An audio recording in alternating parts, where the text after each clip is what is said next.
Once upon a time, in the prosperous kingdom of Zofunda, there reigned a wise and powerful king named Obanifo.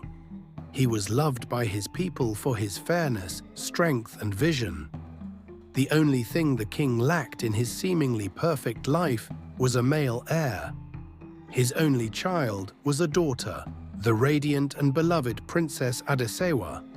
Princess Adesewa was known throughout the land for her extraordinary beauty, calm spirit, and deep wisdom. Suitors came from far and wide, princes, noblemen, warriors, and wealthy merchants, all hoping to win her hand in marriage. Yet King Obanifo was no ordinary father.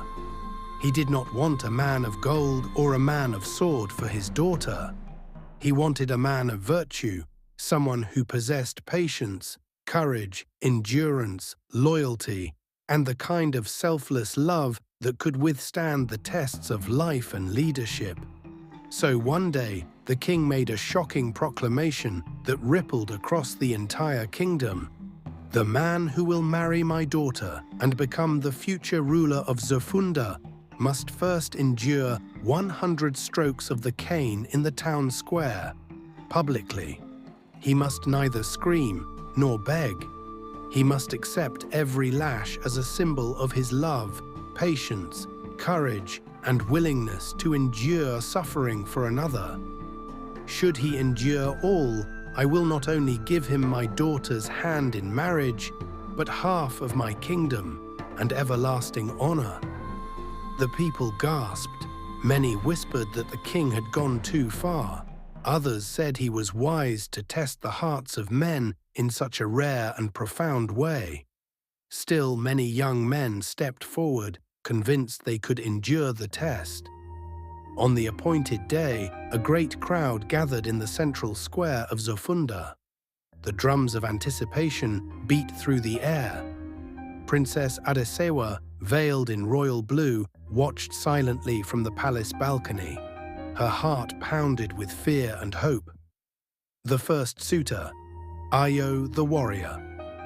Ayo was a tall, muscular man, known for slaying wild beasts and protecting villagers. Confident and proud, he stepped forward first. As the lashes began, he stood firm. By the 25th stroke, sweat dripped from his brows. At the 35th, he groaned. By the 45th lash, he shouted, "Enough! I am not a goat to be beaten this way." He walked away in shame and anger. The second suitor, Dimeji the merchant. Dimeji, a wealthy trader with ships that reached distant shores, was next. He saw the princess not just as a woman of beauty, but a way to grow his power. He bore the pain with gritted teeth. But by the 30th lash, his fine robes were torn and his skin bled. At the 40th stroke, he fell to the ground and cried, "This is madness. No woman is worth this."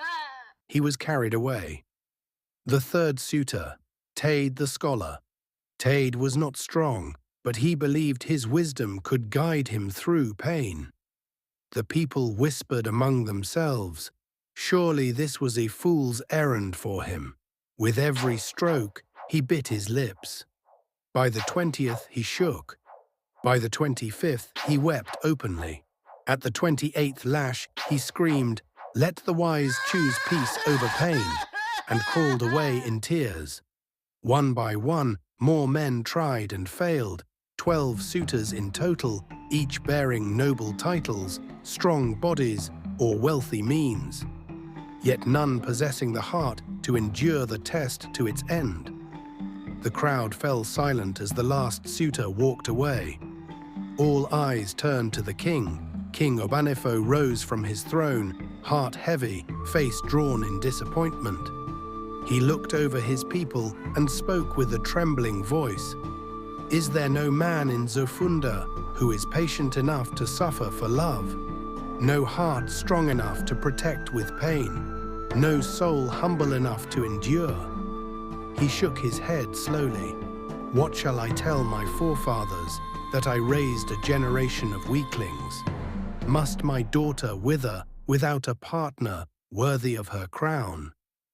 As the king finished speaking, a soft cry echoed through the square. It came from Princess Adesiwa herself. With tears streaming down her cheeks, she threw off her veil and cried out, "Father, if no man can marry me, then let me die. I shall not live in shame. If none is worthy, then I am unworthy of life." Gasps filled the air. Women screamed. The king staggered and clutched his chest. "No, my child, that is an abomination. You must not," he cried. Palace guards rushed forward. Ministers fell to their knees. The queen sobbed uncontrollably. Elders began chanting, pleading with the gods. Children wept. The whole kingdom trembled as the threat of royal suicide loomed over them like a cursed cloud. The king turned to the crowd once more, falling to his knees. His royal staff slipped from his hand. With deep grief, he cried out, "Is there no one? Will no one save my daughter? Must we watch beauty perish because men have failed in courage?" All eyes scanned the gathering, hoping, praying that one man would step forward. But no one did. To be continued. Watch out for part 2 to know what happened next. You will be shocked